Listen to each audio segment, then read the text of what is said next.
It was another cultural shock because I didn't know what corporate America was because I had never been in corporate America. When I started with IBM, I wore so many sports jackets they called me Mannix, if you may remember the old TV detective. I didn't own a suit.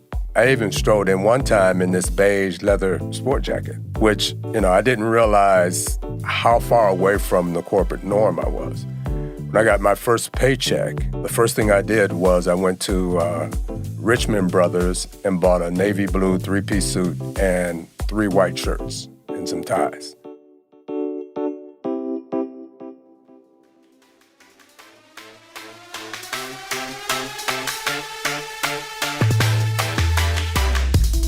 From Two Comma Media, it's Give 'Em the Business, a show about Black entrepreneurs and business leaders sharing their stories of adversity and success. I'm Troy Evans, and on today's show, my guest is Bud Atkins, founder of Texcel Communications.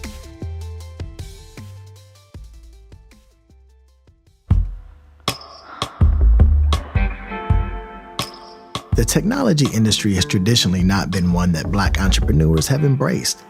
But in the late 1990s, Bud Atkins foresaw the impending and potential Y2K catastrophe as a once-in-a-lifetime opportunity to turn his sales experience into a technology consulting company that would change his life forever. But before he could reach this pivotal moment, he had to survive Vietnam, overcome the culture shock of corporate America, and avoid the law-catching win of his Cleveland-based loan shark business. My path in business started pretty early. I didn't really acknowledge or even understand that business was what I was doing, but I used to loan money to my uncle. And I probably was about 14 years old.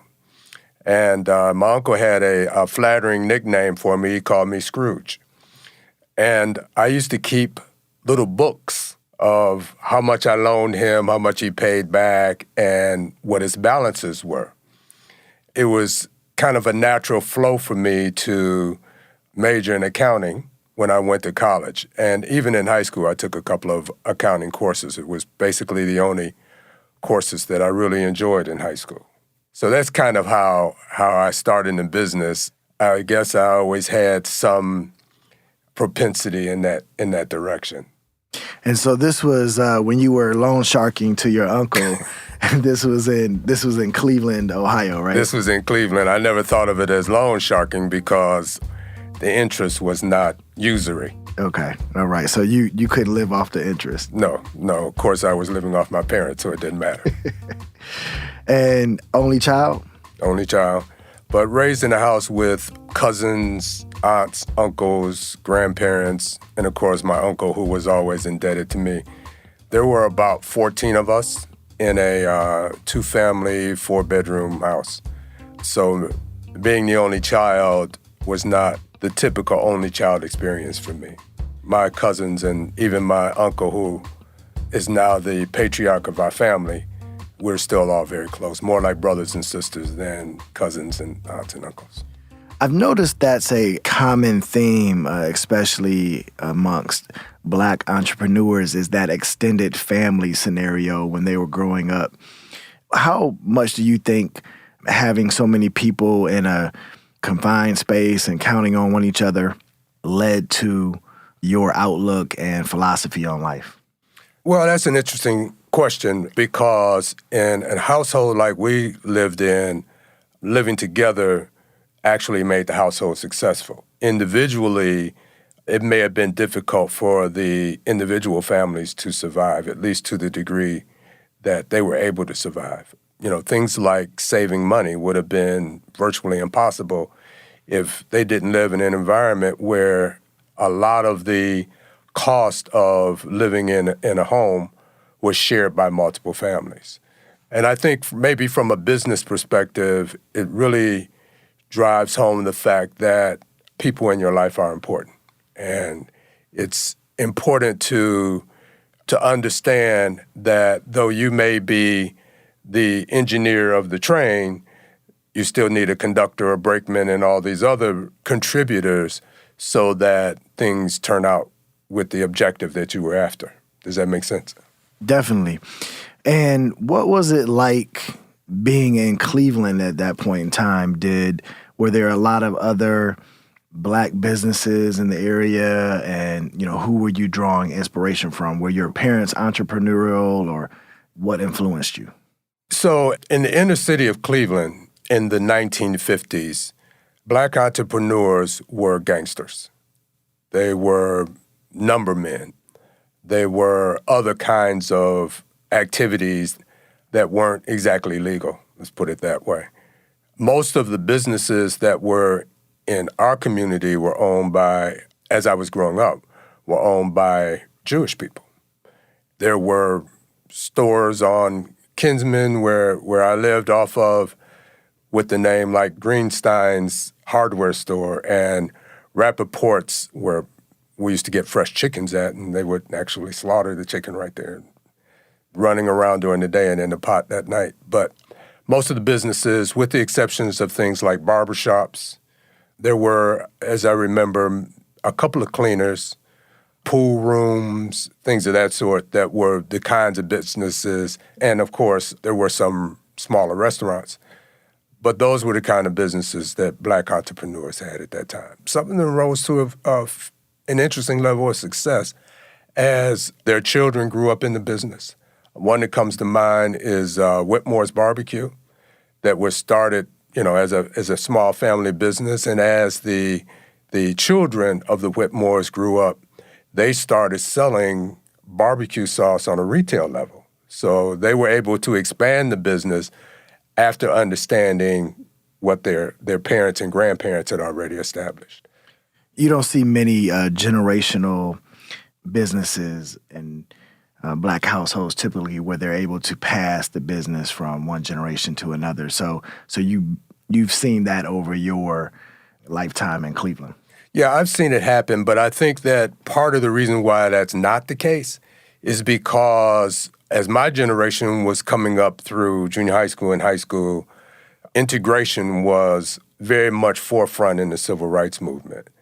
And we were taught, and our understanding was that integration meant get an education, get into corporate America.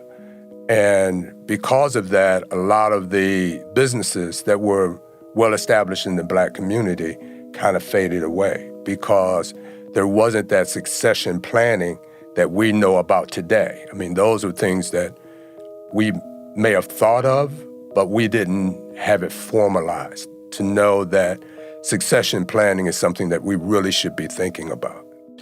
And so you're growing up in this close-knit household and getting ready to go to college. Did you think you were going to be an entrepreneur, or what did you think you were going to do, and what were you going to school for, and where did you go to school? Okay, that's a very interesting question because what I went to school for was primarily to avoid going to the military. When I graduated from high school in January of 1966, the Vietnam War was really heating up. I saw friends, people I grew up with, played with in the playground. Some of them went to Vietnam. A few of them didn't come back. And so it was something that I was avoiding at all costs. And to avoid it, there were kind of three options. One was go to jail, go to Canada, or go to college. And so you opted for number three. I opted for number three. Okay, so where did you go to school, and why did you choose that school? So I've never been a student in the formal sense. Never really liked school that much. So state schools, regardless of what your grades were in high school, they were mandated to accept you. So I went to First Ohio University. The culture shock there was just too great for me to even think about school. As an example, I had basically an allowance that my parents sent me. It was a very small allowance that allowed me to maybe get a hamburger once a week or something like that. And there were individuals coming to school driving Corvettes and towing motorcycles on the back. And I thought that was just TV. I didn't know that actually people live like that. So the culture shock was so much so that it was a huge distraction for me. So I left there, went to Central State, which is an HBCU, and I have to say, shout out to HBCUs. It is an experience I don't think that can be duplicated anywhere in any form. I've not been to the continent of Africa. Maybe in that sense, there may be some resemblance, but in the United States and in my 70-plus years, there's nothing like HBCUs as far as I'm concerned. So I went to an HBCU, and anyone who's gone to an HBCU knows the administrative issues that they may have. And I got drafted into the military in 1968 while in school at Central State University. Now, I thought if you were in school, that gave you an automatic deferment or something of that nature and allowed you to avoid the draft. So was that not the case, or? Well, that was my thinking also when I decided to go to college in the first place. I'll be deferred and I won't have any commitment to go to the military. But I got called in November of '68 to come in and take a physical. At that time, it was mandatory that you had to register with the Selective Service. I came in and took a physical, and then December 1st of '68, I was in the military. That was my first day. What was going through your mind at that point in time? How did this happen? That was the thing. And what is next? Because I had not joined the military, I didn't have the option of what my training was going to be or anything like that. So it was when you're drafted into the military, and I'm glad that there's no draft anymore, but when you're drafted, you're assigned a duty in some educational path, and you don't have a choice of what it is. So you leave Cleveland, Ohio, you leave your loan business behind and start this path on college education. Majoring in accounting, of course. Majoring in accounting. Run into a cultural shock at Ohio University, yes, and decide to switch over to Central State, which is a better fit for you. Yes. But then the Vietnam War derails that plan, and you find yourself in Vietnam. Right, for 16 months. And how old were you at that point? Well, my first day of basic training was my 21st birthday. Wow. It was a heck of a way to celebrate. And I went to Vietnam in March of '70 because I had spent a couple of months in Germany before then. So March of '70, I went to Vietnam, and I got out of Vietnam in mid-July of '71. And so what was the Vietnam experience like, and what were you thinking you were going to do if you were lucky enough to get back to the United States? So one thing that the military does teach you is that you're on your own, with the exception of what you're told to do. So sometimes where some decisions are made for you, some decisions you have to make for yourself. And after going through the military and actually coming back to Vietnam, it was the first time that I actually had become serious about education. Believe it or not, I actually took a couple of courses through the military with the University of Maryland. But when I came out of the military, I was pretty sure, just by seeing where some of my friends had landed that had not gone to school, and I didn't want to be in that same circumstance. So I made a decision to go back to school, and I bought into what was being taught to me before I went into the military, that the path to success and equality was through education. And when you left Vietnam, you were out of the military at that point in time? Yes. I came straight out of the jungle through Tacoma, Washington for a few days, and then a few days later I found myself on the number 14 bus going up Kinsman and walking to my house 2 blocks. My parents didn't know I was coming home, so it was a little bit of a shock for them. But yeah, I mean, it was a direct path. I'm sure they were glad to see you. Yeah, I think I almost gave them a heart attack, actually, because they didn't know. And I used to always come home, and I used to always yell up to the window. My parents stayed on the second floor, and the windows were open during the summer, and screens in the window. I used to always yell, "Hey, Mom, home." So when I came and yelled, "Hey, Mom, home," both of my parents came running down the stairs, and we had a group hug in the driveway. And so you're back in Cleveland. The Vietnam War and your experience there has given you a new appreciation for education. So yeah, you've decided that you do want to go back to college. Right. And you've decided to go where now? So I was actually recruited. A friend of mine who was going to Mercyhurst College in Erie, Pennsylvania, told me about a Jesuit Catholic college, Gannon College, also in Erie, Pennsylvania, formerly a boys' school that was made a co-ed school, but had a good business curriculum. So I went up and I spoke to some of the people there, and they really influenced me to go because of A, the business curriculum, and B, because they promised to pay for it. And they did. I had jobs that assisted in payment, but at the beginning of every semester, I got a check. I have to imagine that a Jesuit school in Erie, Pennsylvania is much different than Central State in Ohio. In almost every conceivable way, But you were able to handle the culture shock at this stage in your life. Yeah, because when I went there, I was, 24 years old, I believe. So my goals were a little different. I had the experience of being in college before, so my expectations were different. Also, Gannon at the time was a much smaller school. It didn't have a traditional campus. It was a downtown university, if you will. So there was the police department on one corner and the gymnasium on the next corner.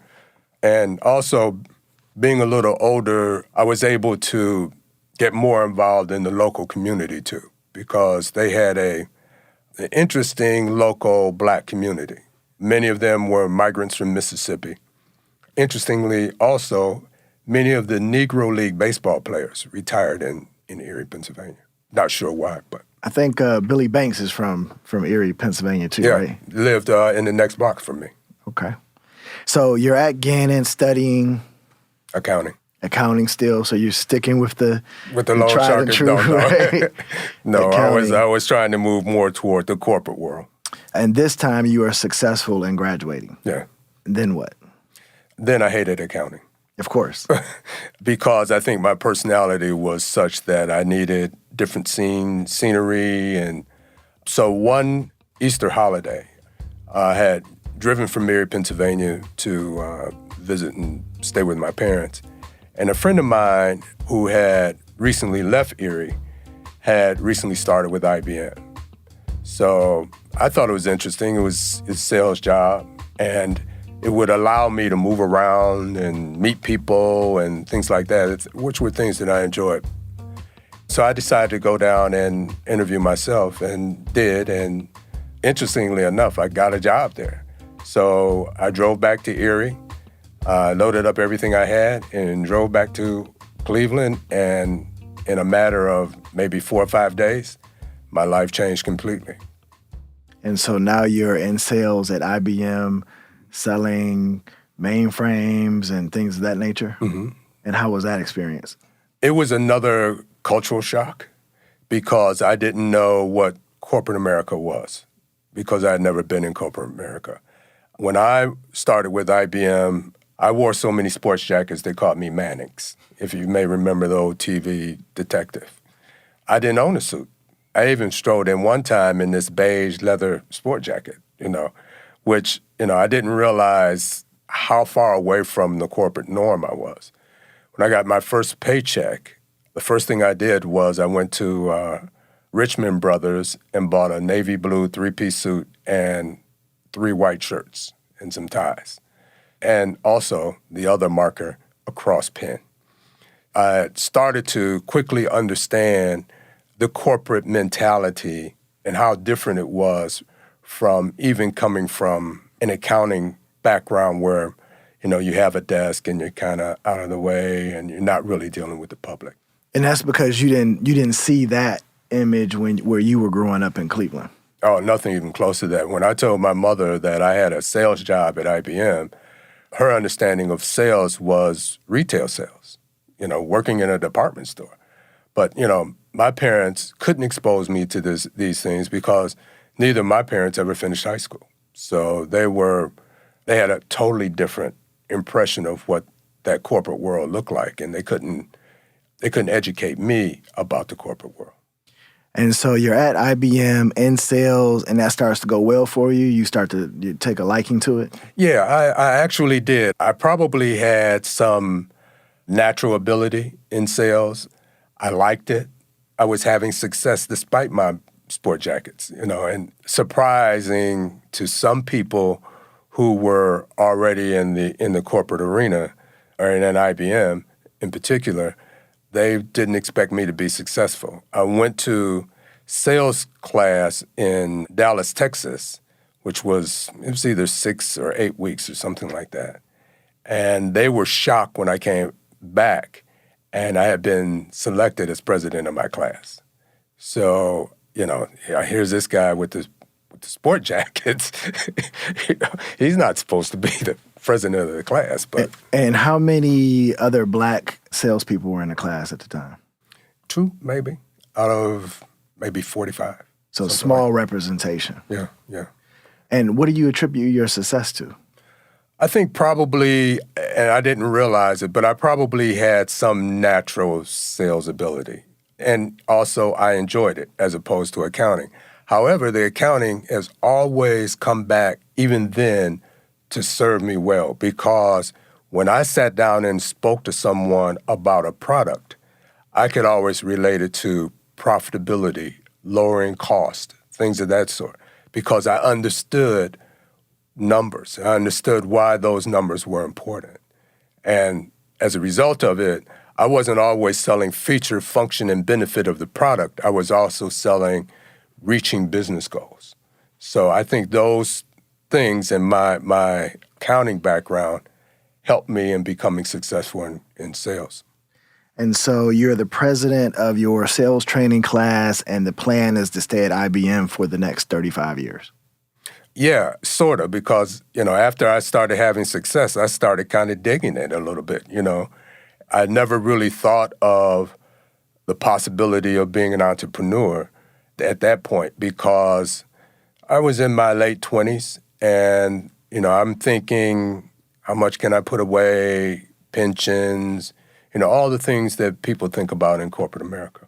What led to you leaving IBM? So I got recruited away, sort of. Wang Laboratories at the time had introduced some new products, and those products were far more advanced than the IBM products.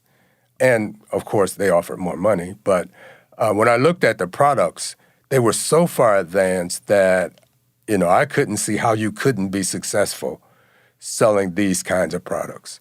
So I made the switch and went to Wang, and I stayed at Wang for 19 years, I guess. And how long were you at IBM? 3 years. So 3 years at IBM, 19 years at Wang. Must have had a lot of success at Wang. Yeah, I got promoted several times into management positions, marketing positions, till ultimately I was responsible for a district's public sector sales. So my responsibility was for Ohio, Western Pennsylvania, West Virginia, and Michigan and Indiana. And many people probably haven't heard of Wang because it's no longer around, and IBM is. Right. And you just said Wang had a clear product competitive advantage. So what ended up leading to Wang's demise, and did that play into your transition? Yeah, it did. Wang's demise, I think, came from an overabundance of pride, believe it or not. If you've ever heard the phrase, pride comes before the fall, that's probably a very true phrase as it relates to Wang Laboratories. Wang had the best word processing solution on the planet, by far, just by far. But what happened is that at some point during the life cycle of that product, PCs and local area networks became a new computing environment because it was controlled by the department generally that those products went into, not by what today we call IT. Wang had an opportunity to take their software products and put it on those PCs and those local area networks, but chose not to, basically saying, why should we sell other people's products? Well, another small company came up and developed their own systems to run on PCs and local area networks. And today, that company is Microsoft. So Microsoft comes out of nowhere and changes the landscape in IT. How does that end up affecting you personally? Well, it didn't initially because, that transition wasn't instantaneous. But over time, and as Wang started to stumble and eventually filed Chapter 11 and walked away as a manufacturer of information technology, they basically became a service organization fixing other people's stuff. And they were eventually purchased by a company in Europe. At that point, because my mentality was still to provide these solutions, particularly to the organizations that I had become familiar with that were primarily state and local governments, who also, I might add, had initiatives to assist minority businesses in getting established. So I just thought that if ever it's a good time to start a business, this is probably it. I had potential customers, so I could transition pretty easily, and that's kind of how it all got started. But I would have to imagine that would have been a scary transition. You've been in corporate America for 20 plus years now, and you are now thinking, I'm going to start my own business instead of going to work for another company. I had thought about starting my own business, I would say maybe 4 or 5 years before Wang started to move in the wrong direction. So I had given it some consideration. And I think it didn't scare me because I didn't know what I didn't know. If I had known what I didn't know, I probably would have sought another corporate position. But I'm glad I didn't. I didn't realize what the struggle would be, but the results really made the struggle worthwhile. And you've got family members at this point in time counting on you? Yeah. Yes, I do. Quite a few, as a matter of fact. And so you decided you're going to start a business doing what you were doing before, but on your own. Yeah, very similar to what I was doing before. Obviously, Wang Laboratories was not in the picture, but I was able to go back to some of the distributors for IBM product and pick up IBM products. But more importantly than what to sell, I think from my perspective, it was more important of who to sell to. And I had identified and actually had conversations with potential customers before I made the transition. So in speaking with them and understanding what they may have been trying to accomplish, I was able to go back to manufacturers and say, hey, listen, I think this is what I can do for you. This is what I can bring to the table. And so they authorized me to resell their products. And so did you have capital saved up at this point in time to get started? No. And so how did you launch a new business? And this is Texcel at this point in time, This is right? Texcel, yes. I did what I would call, I had transition transactions. So in speaking to these individuals before leaving Wang about the possibility that might be something that I may do, and understanding what their businesses were about and with the trust that they had in me, I understood what opportunities may be there for Texcel and what the timing of those opportunities may be. So I did need some capital, but it wasn't the typical kind of venture capital type money. I needed more money for things like mortgage and family and things like that. But I was fortunate enough because the timing of these transitional transactions was such that, I was able to make the transition and start positive revenue in a very short period of time.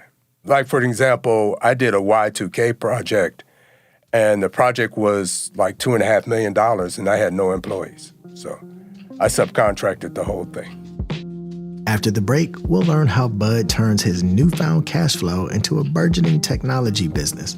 It's Give 'em the Business, and I'm Troy Evans. Give 'em the Business is sponsored by Bloodline Products, a leading provider in custom horse racing apparel, branding, and gifts. You can learn more about Bloodline Products at bloodlineproducts.com. Give 'em the Business is proudly sponsored by Gift Savvy. Don't stress over buying gifts for friends and loved ones. Save time shopping, stay on budget, always find the perfect gift, and never forget an important occasion. Be better than gift cards. Be gift savvy. Visit begiftsavvy.com. Give 'em the Business is sponsored by Cityscape Housing. Find your next beautifully built home by visiting cityscapehousing.com.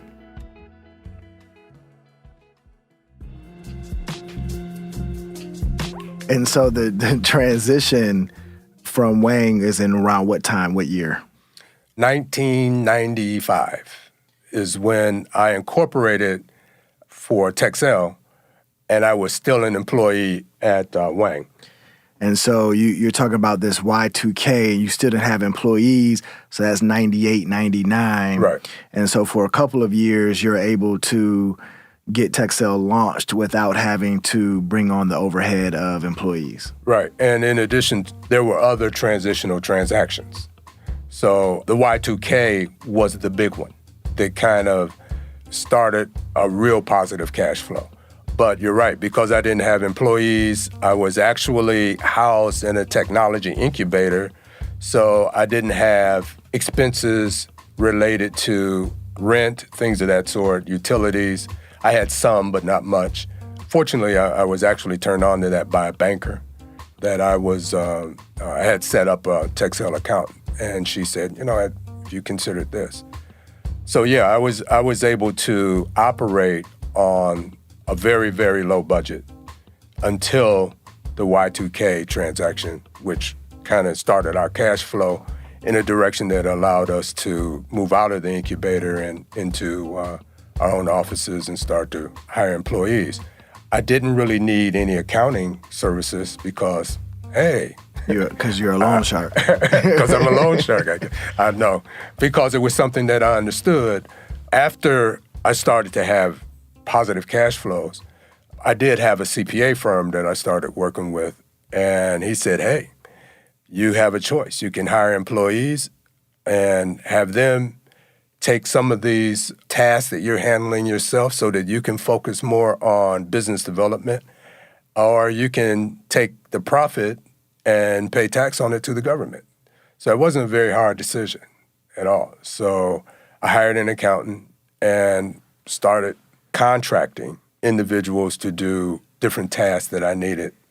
That was very, very good advice from my accountant. And so you're in this incubator that's allowing you to save some money.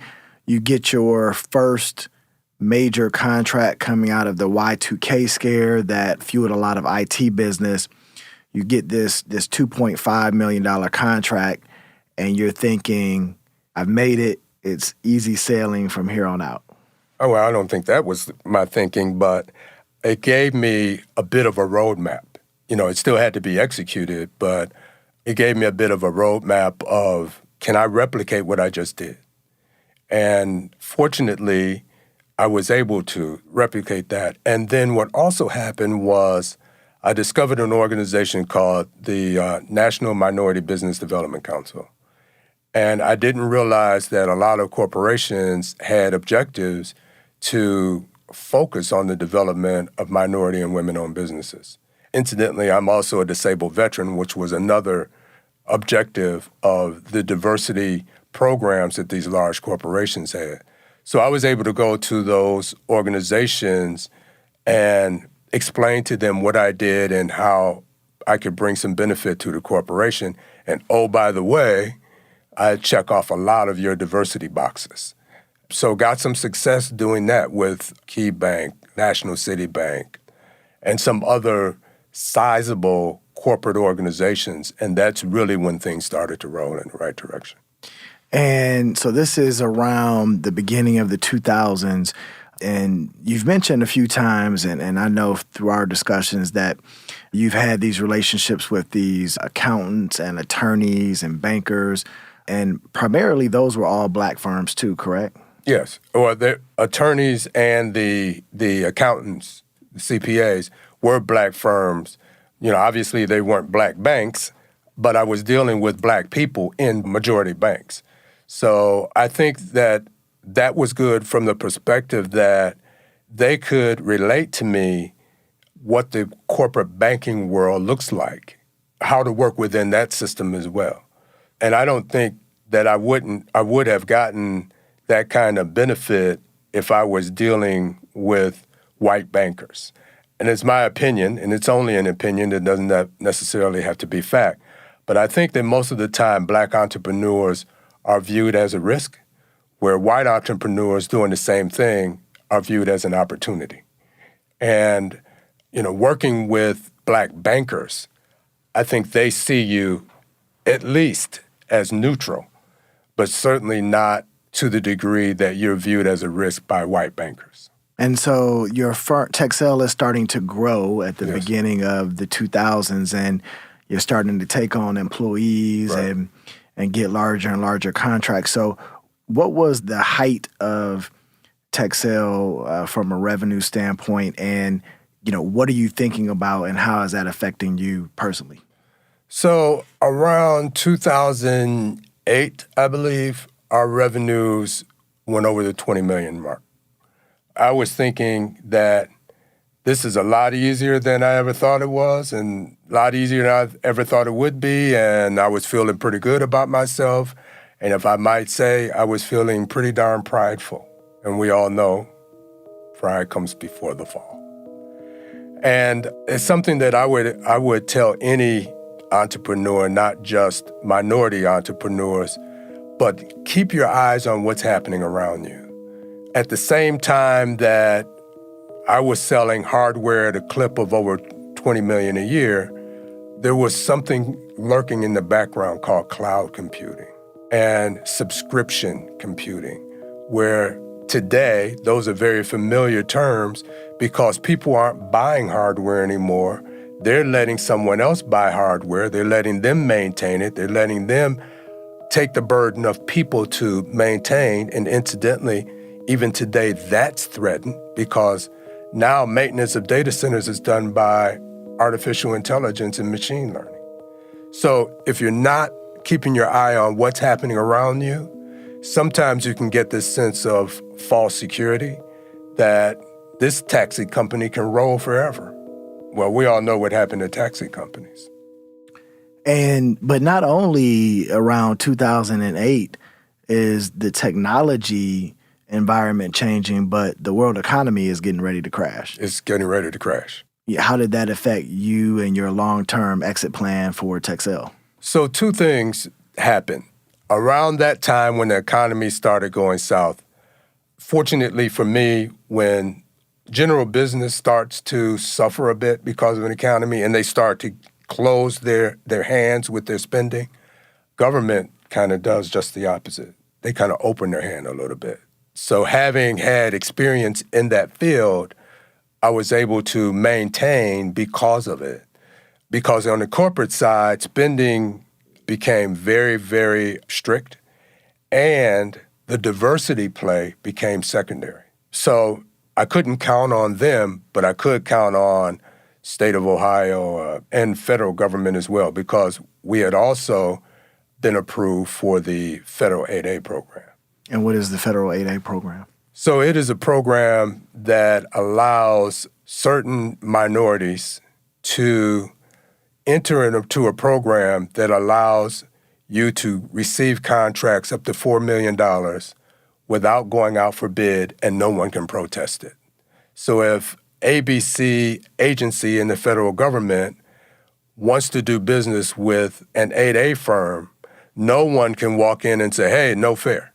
And that program lasts for 9 years. Then there's programs that we also still involved in called the 8A STARS program that was kind of an extension of the 8A program, but for services only, not for equipment.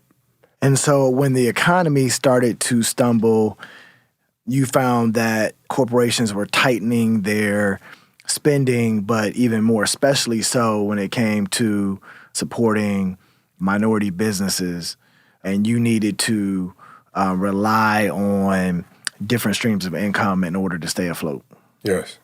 I don't think that it was specifically minority businesses that were that those revenues has started to tighten. I think everyone's tightened, but I think also that when those kind of situations happen, I think those that will do business are those that are familiar with those that are spending.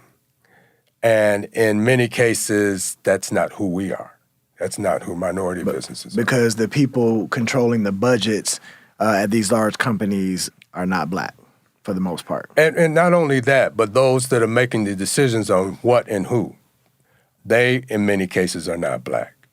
You'll see, even today, in many of the requests for minority participation, you'll see that typically a lot of those requests are not strategic in nature. There may be, janitorial, secretarial, and that there's nothing wrong with those businesses. I'm not being disparaging to those businesses. It's just that those aren't strategic to the direction that the company may be taking. And when there's difficult times and this strategy has to be executed, I think people have a tendency to go with people they feel comfortable with. So you survived the 2008 crash, and Texcel keeps on going. How large did Texcel get, both revenue and employee-wise? Well, we got to 25 million. We had about 12 internal employees. Fortunately for us, during the downturn of the economy, a lot of our technicians were not W-2s, but were 1099s. So as long as we had projects, they had work. If there were no projects, then we had no need for those 1099s. And those 1099s went off often and found employment or contracts with other companies like Texcel. When we had opportunities for them, they would come back. And so you've been around for 26 years, and looking back on it, it was the right decision. It was the right decision. It was a learning experience for me because, I can look back on it and see mistakes that I've made. That's probably true with any entrepreneur. But I would caution any entrepreneur, again, to be very careful and to get advisors, good advisors. Like, for example, I think that you should always know what your numbers are. Are you trending up? Are you trending down? Or are you not trending at all? If you don't know, then your decisions may be driving those tendencies in a particular direction. You may be trending downward and making the decisions that are actually pushing you further downward, not raising you up. So I think knowing your numbers is very, very critical for any business, but particularly for minority business. And so you just gave a little snippet of advice for would-be entrepreneurs, but as you look back over those 26 years, what would you give the next generation of Black entrepreneurs in terms of advice? I think it would be those two things. Know what's happening around you. Don't jump into the cab company business in 2020 when Uber and Lyft have come to town. You're probably not going to do that well unless you have some very, very specific reason for individuals to take cabs instead of Uber and Lyft. My granddaughter told me, I told her to be nice to me because I might be buying her first car. And she looked at me like in horror, like, what do I need a car for? When I want to go somewhere, I'm going to call for a ride. That's a real different change in the mentality from someone that's 72 years old. I couldn't wait to get a car. I couldn't wait. So you have to look around you. You have to see what younger people are doing and how they're doing it and adjust accordingly. That's Bud Atkins, founder of Texcel Communications. Since Bud's launch of Texcel in the late 1990s, many more Black entrepreneurs have begun to start technology businesses and become a force to be reckoned with. I'd like to give special thanks to Bill Moore and Addie Claire Evans. And if you would like to hear more about Black entrepreneurs and business leaders, make sure to subscribe to Give Them the Business on Apple Podcasts or wherever you listen to your podcast. Also, make sure to follow us on social media at Give Them the Business Podcast. And if you want to send me a message, you can find me at I am Troy D. Evans. Give Them the Business is produced by Two Comma Media. Thanks for listening, and remember to always Troy harder.